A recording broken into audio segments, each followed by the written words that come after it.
번 또는 두 번 오게 된 지가 벌써 20년 가까이 되는 것 같습니다.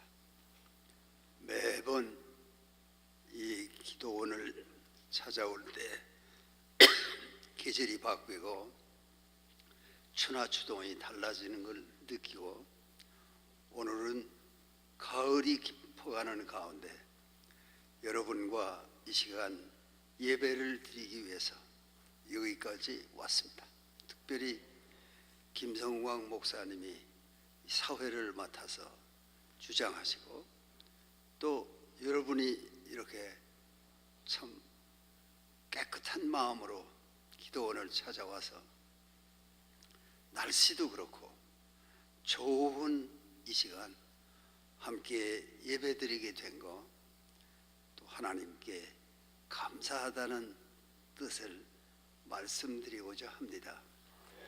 인생이 살아서 여러 가지 일이 있지만 예배드린다는 거, 기도한다는 거, 그것이 한 인간의 삶에 있어서 얼마나 소중한 일입니까? 그걸 모르는 사람들이 많지만 우리는 그런 사실을 알기 때문에 제가 요 지난 한 일주일 남짓 중국에 여행을 하고 돌아왔습니다. 중국의 남경, 난징에 해마다 강의를 하나씩 해야 하는 게 있어서 이맘때가 되면은 중국에 다녀옵니다. 또 이번엔 특별히 상해에도 들렸고 또 무한이라는 거기도 갔었고 또 거기서 북경에 들렸다가 한 일주일 만에 지난 초하루날 서울 돌아와서 오늘 이 예배에 여러분과 함께 아름다운 예배를 드릴 수 있어서 매우 영광스럽게 생각합니다. 근데 중국을 돌아보고 무엇을 느끼느냐 그러면 내가 중국에 관심이 있어서 다닌 지가 오래됩니다. 뭐 80년대 말부터 다녔으니까 1980년 말부터 처음에 중국에 가니까 그때 북경 근처에 천진이라고 있어요. 거기서 하루 묵을 일이 있어서 천진에 그래도 호텔이 힐튼이라는 호텔이 생겨서 거기에 2층인가 3층에서 아침에 밖을 내다보니까 날씨는 맑은데 야 그냥 자전거 행렬이에요. 전부 자전거 그렇게 많이 지나다녀요. 그리고 자동차라는 거 승용차는 없고 트럭만 몇 대가 가요. 그러면 출근길에 다 자전거 타고 다니는구나. 뭘 나를 게 있어서 트럭이 다니는구나. 자가용은 볼 수 없어요. 그러던 중국이 해마다 변합니다. 해마다 달라져요. 이번에 다녀온 중국은 얼마나 달라지는가 하니 아주 딴 세계가 됐어요. 굉장히 큰 나라가 됐습니다. 중국이 근대화된 나라가 되고 그러니까 우선 난징 남경의 비행장이요 옛날하고 다르게 멋있게 크게 만들었어요. 그것도 인구도 많으니까 그렇겠지만 남경 시내가 옛날 본 사람은 분간할 수 없을 만큼 멋있게 돼 있어요. 다 중국이 강한 나라가 됐어요. 그래서 양자강의 배를 타고 무한까지 가서 내렸는데 무한이 그게 엄청나게 큰 도시가 돼가지고 역사적인 의미도 많고 또 이태백이 노래한 황학전이라는 정자도 그 무한 가까이 있지만은 아주 뭐 그 비행장 엄청나요. 서울에 인천에 있는 비행장 저리 가라 할 만큼 엄청나게 만들었어요. 중국이. 그런데 중국이 또 달라진 게 뭔가 하니요. 얼마나 그 스마트폰이 발달됐는지 몰라요. 우리는 3등국으로 고생을 여러 했습니다. 여러분 6.25 사변 겪어보지 않고 일제시대 살아보지 않아서 모르지만 일제시대를 살아보고 6.25를 겪은 우리 같은 세대는요 정말 가난하게 살았습니다. 우리는 그걸 여러 해 또 전쟁이 일어나가지고 그걸 이겨내고 재건하고 하는데 엄청난 시일이 소요됐습니다. 그러니까 우리나라는 3등국으로 있다가 2등국에 한참 머물렀다가 드디어 지금 1등국 선진국 대열에 끼어들게 됐습니다. 중국이라는 나라는 형편없이 가난하다가 그냥 어느새 얼마나 발전을 했는가 하니 2등국은 거치지도 않고 3등국 더 떨어졌죠. 예전에. 그다 지금은 1등국에 돌입해가지고요. 그 경제와 모든 게 다릅니다. 아주 옷도 잘 입은 사람들이 많고 물품도 고급 물품을 많이 팔고 중국 사람이 그 얼굴도 예전하고 다르더라고요. 아주 보기 좋게들 잘 먹어서 그런지 영양이 좋아서 그런지 보기가 좋아요. 그런 중국인이 지금 14억, 15억 되는 인구가 지금 세계에 제일 가는 나라가 되겠다고 야단을 하고 있는 거예요. 그걸 이번에 보고 이거 한국이 정신 차려야 될 텐데 그런 생각을 했습니다. 그리고 돌아와서 여러 가지 사실들이 한국이 바깥으로 보면 비관스러운 점이 너무 많잖아요. 여러분도 다 그런 생각을 하지 않아요? 요새 한국 사는 게 힘들다. 그건 왜 그런가 하니 오늘 아침에 신문에도 일면에 났지만 이젠 광화문을 민주노총이 점령했다. 그것은 노동조합이 있어야 이 산업국가가 제대로 경영이 되니까 노동조합이 필요 없다는 말이 아니라 노동조합은 노동조합의 직분을 해야지. 그렇게 정치 자체를 쥐고 흔들면은 국민이 불안하게 생각한다 말이에요. 왜 그런가 하니 대통령이 그런 노조를 도와주는 정당에서 나와서도 일단 대통령이 됐다 그러면은 기업하는 사람도 봐주고 노동자도 봐주고 그래야 대통령이지. 대통령이 노조만 봐준다 그러면 기업하는 사람은 어떻게 해요? 못하겠다. 내가 아는 사람들도 한국서 기업을 못하겠다. 그러니까 월남으로 가야겠다. 이런 사람들이 많고 또 우리 목사님 걱정하기를 이 지금 한국인들 중에도 이민 가고 싶다는 사람이 많으니 이걸 어떻게 하면 좋은가 그런 걱정을 말씀하실 만큼 이 시대가 아주 만만치 않아요 지금. 그런데 나는 오늘 하나님의 사랑 이런 주제를 들고 여러분과 함께 그 하나님은 누구이신가 그 하나님을 한번 깊이 생각하면서 우리 삶 속에 하나님은 어떤 분이신가 그걸 한번 생각을 해보려고. 그 날씨도 청명하고 좋은 때 아닙니까? 지금 기도를 하러 기도원을 찾아오신 여러분은 다 이 결의 가운데서도 선택받은 사람들입니다. 아무나 예수 믿는 거 아니에요. 그러기 그것도요 은혜가 있어야 예수를 믿지. 좋은 조건에 예수만 믿으면 얼마나 좋을까 하는 사람들 가운데 예수 안 믿는 사람이 많지 않아요. 다시 말하면 하나님을 몰라. 하나님을 모르고 하나님을 무시하고도 사람이 살 수는 있어요. 새때 밥을 먹고 말이에요. 또 하나님을 모르는 사람도요 아주 출세할 수도 있어요. 높은 자리에 올라갈 수도 있고. 그렇지만 그게 진실하게 인생을 사는 거냐? 그거는 또 다른 질문이에요. 정말 진실하게 인생을 하나님 없이 살 수 있는가? 그러나 우리가 아는 대로는 하나님은 우리 모두의 인류를 창조하신 하나님이세요. 또 인류가 오래전에 창조돼서 진화를 겪었다 그래도 그 다 하나님이 하신 일이고 오늘 우리에게 역사가 있는 것도 하나님이 이 역사를 주장하신다. 우리는 그렇게 믿는 사람이기 때문에 하나님 없이 인생을 생각하기도 어렵고 하나님 없이 역사를 생각할 수도 없어요. 역사가 사람이 살아온 모든 과거가 하나님의 섭리가 없이 안 되지 않을까, 그런 생각을 하는 게 우리만이 아니라 독일의 유명한 철학자의 헤겔이라는 사람이 있었어요.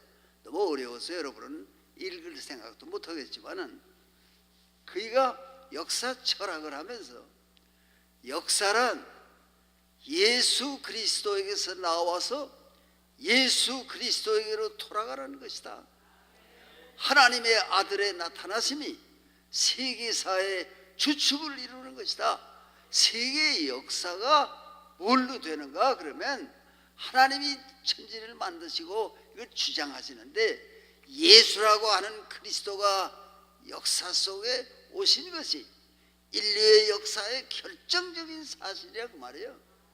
그거를 헤겔만 인용했습니까? 더 올라가면 성 오거스틴도 그것도 인용했고, 또 성 오거스틴 뿐입니까? 철학자 중에도 야스퍼스라는 사람도 예수 그리스도의 탄생이 얼마나 중요한 사실이냐, 그러면 하나님을 본 사람이 없어요. 모세도 시내산 꼭대기에서 하나님의 음성을 듣고 그 가시던 불 속에서 하나님을 만난 것이, 하나님의 얼굴을 보고 하나님의 얼굴을 본 사람이 없어요. 아무도 보지 못했어요. 그러니까 유대인들이 주장하는 하나님은 여호와, 야훼의 하나님은 사람이 볼 수 있는 하나님이 아니에요. 그러나 모세는 그 사실, 나도 시내산 꼭대기에 올라가 보았지만은 거기서 느낀 그 감동, 하나님이 십계명을 주셨다. 너희들이 사는데 멋대로 살면 안 돼. 내가 주는 계명을 지키면서 살아야 돼.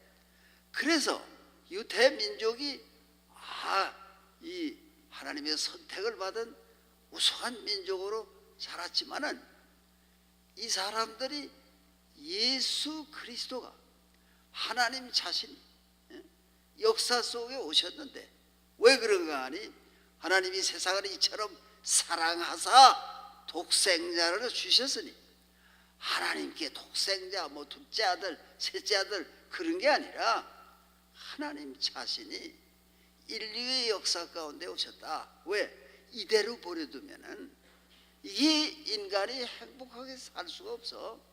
이것들이 죄악 속에서 헤매이고 말이야, 하지 말라는 짓만 골라서 하고 행복이 없어.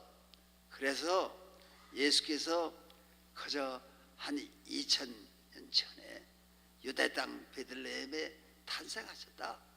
탄생하실 때는 말구유에 태어나시고 아주 가난하게 태어나셨는데, 물론 자라면서 다른 점은 있었지만은 그 예수가 하나님의 아들이시여, 독생자이시여, 예수 자신이 인간의 역사 속에 오실 만큼 이 인류의 역사는 중요한 것이다. 여러분과 내가 오늘 사는 게 이게 되는 대로 살아도 되는 게 아니라 아주 하나님이 이렇게 사랑해서 독생자를 주셨으니 그렇게 소중한 아들도 보내셔서 우리의 조상들이 제대로 됐어요?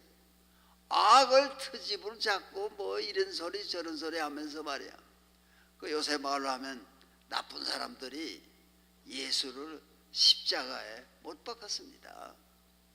그러니까 우리는 십자가를 지고 골고다로 가신 예수를 생각합니다. 매일 생각해요. 왜? 그 사랑이 얼마나 큰 사랑인가. 우리를 사랑하시기 때문에 예수께서는 십자가를 지고 그 어려운 걸음을 걸으셨다. 너무 힘이 들어서 도중에 한번 쓰러지셨다. 그런 것이 성서의 기록에 다 있지 않아요? 그 예수가 곧 하나님 자신이시다. 이게 삼위일체라는 게 성부와 성자와 성령이 하나이시다. 그게 우리가 믿는 하나님이거든요. 따로따로가 아니라 하나님이 계셔 보이지 않아요. 하나님 본 사람 있어요? 그건 조금 정신이 이상한 사람 가운데 뭐 봤다던가 그거 다 믿을 수 없어요. 보긴 어떻게 모세 같은 이 이스라엘 민족의 지도자도 목소리만 들었지 만나지 못한 하나님을, 그렇게 유대인의 성전에는 지성소, 가장 거룩한 곳이 있잖아요. 그 아무나 못 들어가요. 거기는 왜? 지성, Holy of Holies, 거룩한 중에도 여기는 거룩하다. 왜? 하나님이 임재하신다. 그렇게 유대인들이 믿었거든요. 그래서 그 성전의 지성소에는 제사장, 이런 종교적으로 신분이 높은 사람밖에는 못 들어갔어요. 직접 만난다는 거. 그러니 하나님의 이미지를 못 그리게 하잖아요. 이렇게 생긴 하나님이시다, 그걸 못하게 하잖아요. 하나님의 이미지는 그릴 수 없는 하나님이시다. 그런데 인류의 역사 속에서 예수께서 오신 것은 그렇게 평범한 집안에 태어나셔서 또 아버님이 목수이셔서 목수일도 하시면서 고생하셨지만은 하나님이 택해서 하나님 대신에 인류를 구원하실 수 있는 능력을 주셔서 예수 그리스도는 하나님을 대신하여 우리 역사 속에 오셨기 때문에 그의 자신이 뭐라고 그래요? 나를 본 자는 아버지를 보았거든. 예수께서 얼마나 모든 정신적으로도 육체적으로도 건강하신 분입니까? 에? 아니 뭐 생각이 헷갈려가지고 햇소리 하는 사람 많아요. 무슨 말 되지도 않은 걸 중얼중얼하면서 이게 무슨 진리인 것처럼. 천만에 예수께서는요 젊어서 일도 하시면서 자라서 육체도 건강하셨습니다. 그러면 왜 십자가를 지고 하다 쓰러지셨나? 그렇게 몸이 약하셨나? 그거 아니에요. 이 십자가를 도려낸 나무는요, 저 미국의 테네시나 이런 곳에 가면은 봄철 한 4월 한 달 그런 때 잘 피는 도구웃이라는 나무가 있습니다. 그 꽃이 피어요. 이렇게 십자가 모양의 꽃이 피어요. 그래서 그런 말이 생기는지는 모르겠지만 예수 계시던 때는 그 나무가 우람한 나무였대요. 도구웃이라는 게. 근데 예수의 십자가를, 이놈들이 예수의 십자가를 도구웃을 도려내서 그걸로 만들었어요. 그러니까 가시가 삐죽삐죽합니다. 꽃은 예쁘지만 그걸로 십자가를 만들어서 예수께서 지고 가시게 가시가 돋아 있어요. 대패질해서 매끈한 십자가라면은 예수께서 그걸 왜 지고 못 가시겠어요? 거칠고 가시가 삐죽삐죽 나고 그걸 지고 다 피를 흘리시면서 쓰러지시고 그렇게 무거운 십자가니까 쓰러지셨습니다.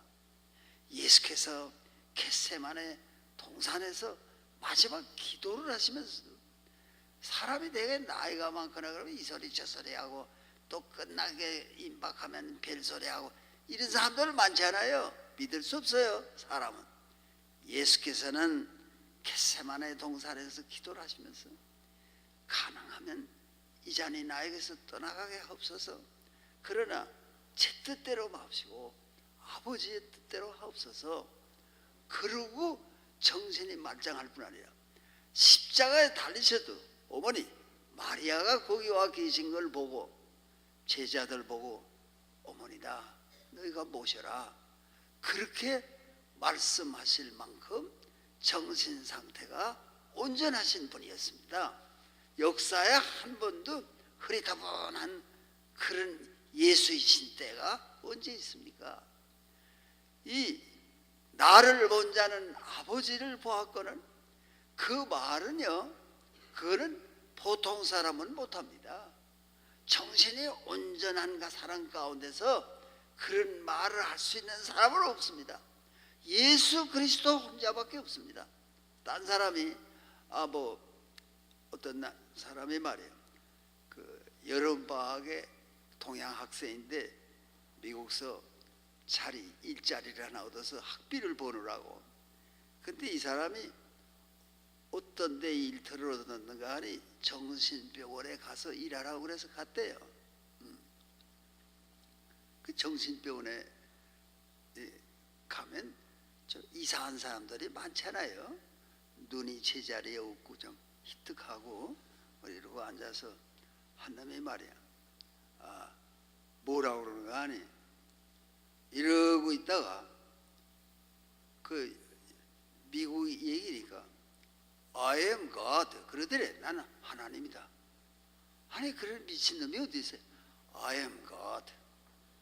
그러니까 곧 옆에 있던 놈은 더 미쳐가지고 말이야. 영어로 또 그런 보고 Who made you God? 누가 너를 하나님으로 만들어줬어? I did. 내가 만들어줬잖아. 이건 더 미친놈이야.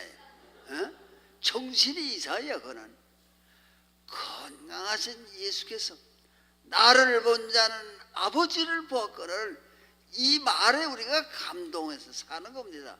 예수를 믿는다는 것은 하나님 자신이 역사 속에 오실 만큼 우리를 사랑하셔서 그 사랑 때문에 우리는 힘을 얻어서 사는 거예요.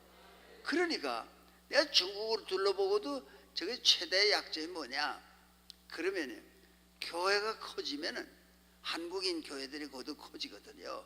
그러면 무슨 착간을 해서 교회를 줄이거나 이렇게 만들지. 사람들이 많이 모이는 장소가 있는 걸 중국 당국이 싫어해요. 그러니까 나 같은 사람도 중국에 여행을 할 때 뭐 이제 한국에서 뭐 연설도 많이 하고 그런 사람이니까 중국 가서 절대로 그런 선동하는 정치 연설은 안 하겠다는 각서를 쓰래요. 뭐 할 일도 없지만 내가 가는 건 학교에 가고 뭐 그건데. 그래서 그걸 쓰고야 여권을 비자를 받아서 갔잖아요. 그렇게 보통 사람을 뭐 구경 오는 사람은 아무 소리도 안 하지만은 내가 간다고 그것도 조심해서 어디 가서 그 정치적인 얘기는 안 해달라고 그렇게 부탁하는 게 오늘의 중국입니다. 무슨 얘기를 하겠어요 가서. 그런데 그 중국 당국이 지금 경제가 저렇게 발전됐어요.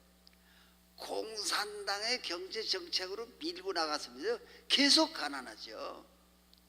정치는 공산당이 맡아서 하지만 경제는 자유롭게 시장 경제로 하자. 이래서 저렇게 잘 사는 거예요.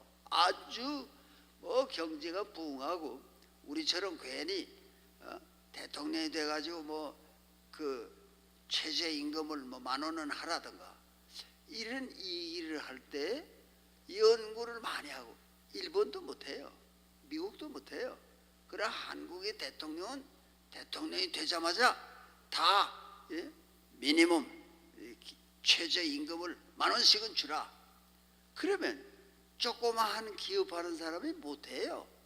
그 10,000원씩 주면 뭐를 주인이 먹고 살겠어요. 그런 걸 다 시장경제 기능에 맡겨야 되는데 돈 있는 사람들은 다 착취해서 돈을 번 거다.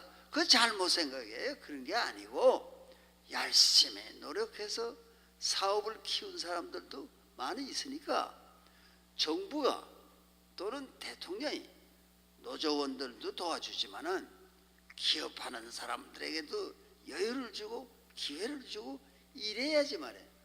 요새 한국인이 피곤하다는 건 야 이거 뭐 노조는 어떻게 사는지 모르겠지만 기업하는 사람은 힘들다. 왜? 시장 경제대로 나가질 않으니까. 중국이 저렇게 잘 된 것도요. 정치는 자기네가 공산당이 맡아서 해요. 그거는 지금 시진핑이 앞으로 영구히 집권해도 할 말이 없잖아요. 헌법 자체를 그렇게 만들어가지고 장기 집권이 가능하게 했으니까. 그 대신 생각해 보세요. 미국의 트럼프 대통령 뽑을 때 미국 사람이 돈을 얼마 썼어요? 엄청난 돈을 쓰고 정치 지도자 하나를 뽑았습니다. 그러니까 뭐 다 다른 사람들도 돈 쓰잖아요. 대통령 후보로 뭐 힐러리 클린턴은 돈 안 썼겠어요? 돈 많이 냈어요. 국민이 다 내야 돼요. 그걸 정부에서 주잖아요. 다 내. 또 정부 돈은 누구 돈이야? 국민의 세금이니까 그게 그 돈 아니에요? 그렇지만 이 지금 중국의 체제에 문제가 되는 건 뭔가 하니 정치는 우리가 할게. 그게 공산당의 선언이에요. 모택동의 후손들의 선언이에요. 우리가 한다. 정치는 너희는 간섭 안 할 테니까 일 잘해서 많이 벌어서 잘 먹고 잘 살아라. 그게 덩쇼평이라는 사람의 주자인데, 덩쇼평이라는 유명한 자그마하지만 아주 대단한 사람이 있었어요. 그래서 모택동의 숙청에도 죽지 않고 살았다가 고양이가 흰 비치면 어떻고 검은 비치면 어떠나 쥐만 잘 잡으면 되지, 그런 실용주의적 이론을 가지고 질서 자체는 우리가 준다, 공산당이 준다, 그러나 벌어먹는 건 너희 마음대로 해라. 그러니까 머리 좋은 사람이 사업도 잘하고, 그러나 권력 자체는 흔들지 못해요. 제일 중국이 싫어하는 건 권력에 도전하는 거예요. 가만 안 둬요. 다 어떤 희생이라도 하게 한다. 그러나 권력은 유지해야 된다. 그런데 어떻게 그렇게 중국이 갑자기 좋아졌는가 그러면요, 우리는 카드 쓰는 세월을 얼마나 오래 보냈습니까? 카드 지금도 다 카드 쓰잖아요. 중국은요, 길바닥에 뭘 펴놓고 파는 사람도요, 거래를 스마트폰으로 해요. 카드 시대를 제치고 곧장 들어갔어요. 그 통신망의 발달이라는 게 중국의 권력, 중국은 옛날에 지 나라고 해서 지는 갈라졌다고 말해요. 나라는 나라, 갈라진 나라, 여러 나라가 있었잖아요. 그런데 그 여러 나라이기 때문에 통일이 어려워요. 진나라 시황제가 중국 천하를 통일했다. 한 7개국을 다 묶어서 하나를 만들어서 그 사람이 통일했다 그랬지만요, 그건 그 다음에 또 깨지고 한나라 생기고 복잡합니다, 중국에. 그러나 지금 통신망을 권력이 딱 잡고 있어요. 그러니까 뭐 누가 어떻게 움직이고 다 아는 거예요. 아니 이 거래도 스마트폰으로 한데도 그저 시장에다 뭘 펴놓고 파는 사람이 뭘 알아요? 지금 한국에도요, 뭐 대학 나온 사람도 스마트폰 못 쓰는 사람 많아요 아직. 그런데 거기에는 장사꾼이 그걸로 계산해서 얼마 받고 하는 걸 둘이 그것만 누르면 돼요. 이 나라도요, 차차 그 중간 상인이 필요 없는 시대가 온다는 거네. 그저 그걸로 연락만 하면 되게.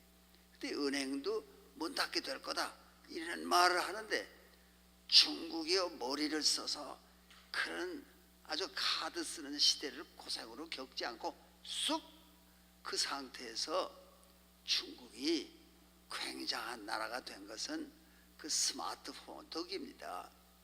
그러니까 아주 질서가 정연해요. 정치에 돈 안 들어요. 정치는 우리가 할게. 우리가 누구예요? 공산당이 한다 그 말이에요. 우리가 할 테니까 당신네들은 잘 벌어먹고 잘 살라. 그걸로 오늘의 중국이 미국으로 대항하게 되는데, 중국의 최대 문제는 뭔가? 내버려 두면요, 중국의 교회가 자꾸 일어납니다. 그걸 정부가 굉장히 관심이 많아요. 그렇게 안 되게 하려고. 그러나 벌써 몇 년 전부터 크리스마스 때가 되어 오면요, 크리스마스 노래가 나와요. 크리스마스 장식이 가게마다 있어요.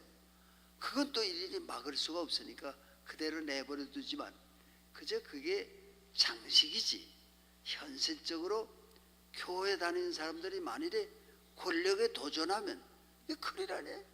그러니까 그런 거 없이 하라고 신경을 많이 쓰는데, 한마디로 하면은 중국이 오늘 크게 포력했지만은 중국은 하나님 없는 중국을 만들어서 오늘 포력합니다. 그렇지만 서구사회 세계에서 정치적 관측을 하는 사람들이 만일에 저 국민이 지금은 20%만 잘 살고 80%는 아직도 고생해서 사는 거지만은 중국이 저만큼 번영이 됐는데 이제 민주주의라는 것은 일반 국민이 올라오는 게 아니에요. 한국처럼 말이에요. 다 발언권이 있어. 다 한마디씩의 정치에 나는 대통령이 이 사람을 뽑겠어요. 저 사람을 뽑겠어요. 그런 판단을 하는 시대가 그 나라에도 오면은 그때는 중국도 시련을 겪게 되겠구나 그런 생각을 하죠. 다 관측자들이.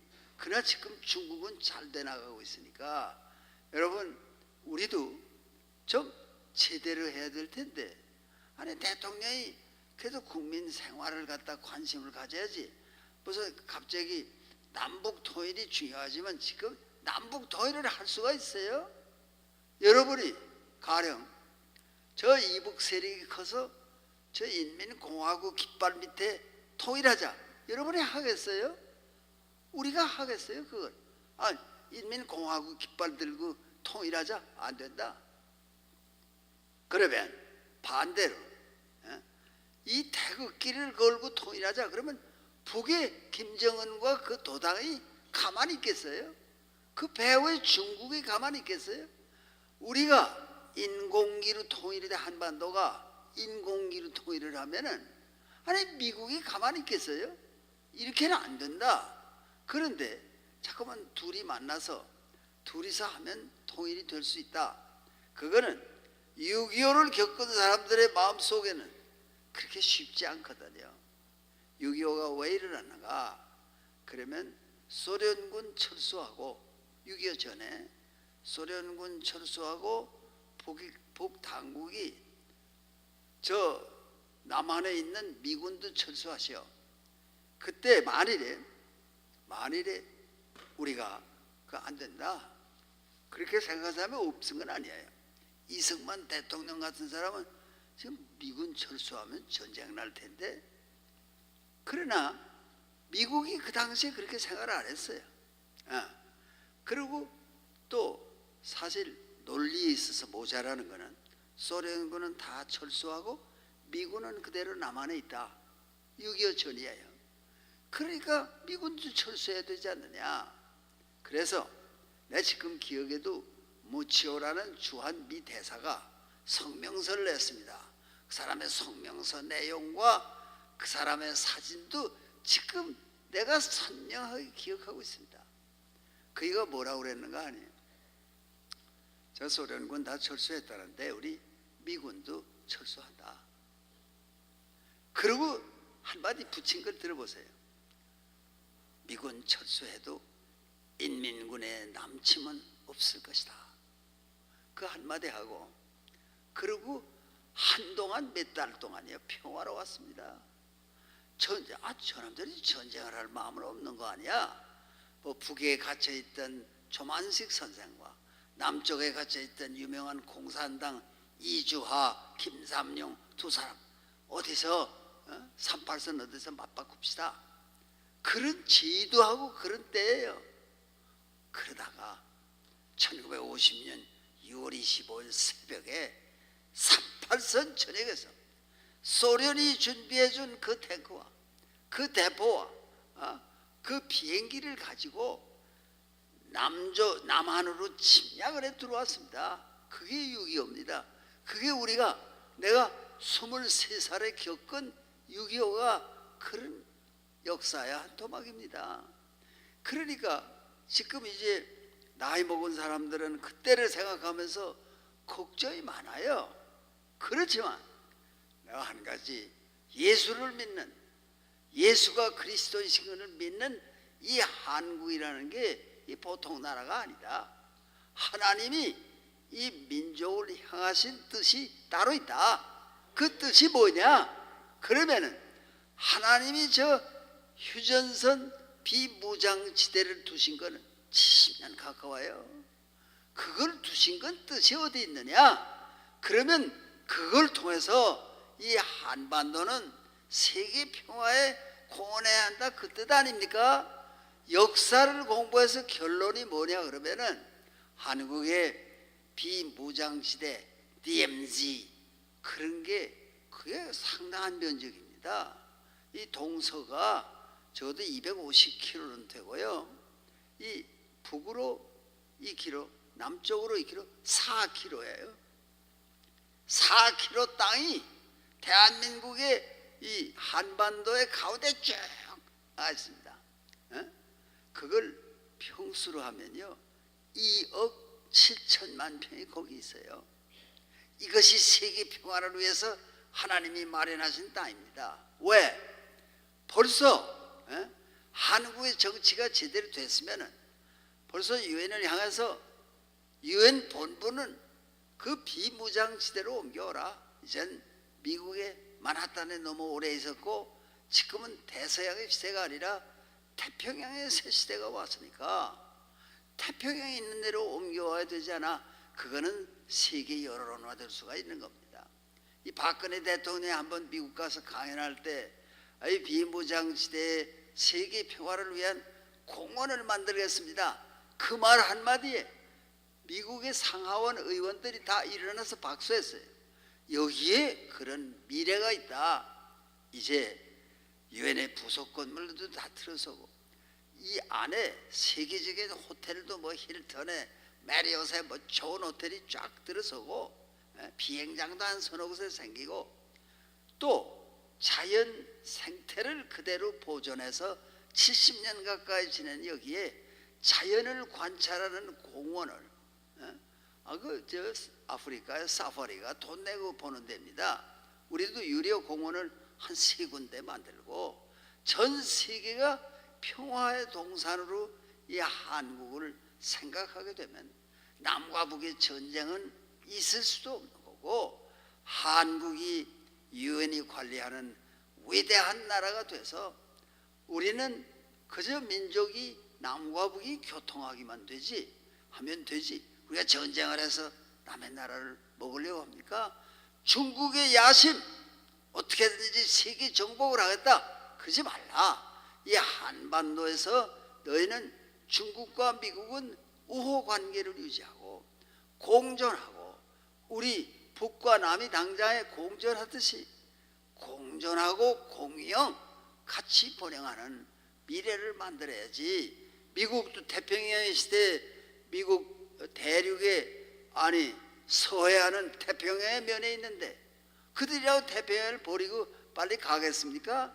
자기 역할이 있고 중국은 경제적으로 발전하고 너무 군사적으로 되려고 하지 말고 세계 정복 같은 징기스칸이 가졌던 진시황이 가졌던 그런 꿈은 버리고 부강한 나라를 만들어서 가난한 사람들을 돕는 그런 나라가 되기를 바란다.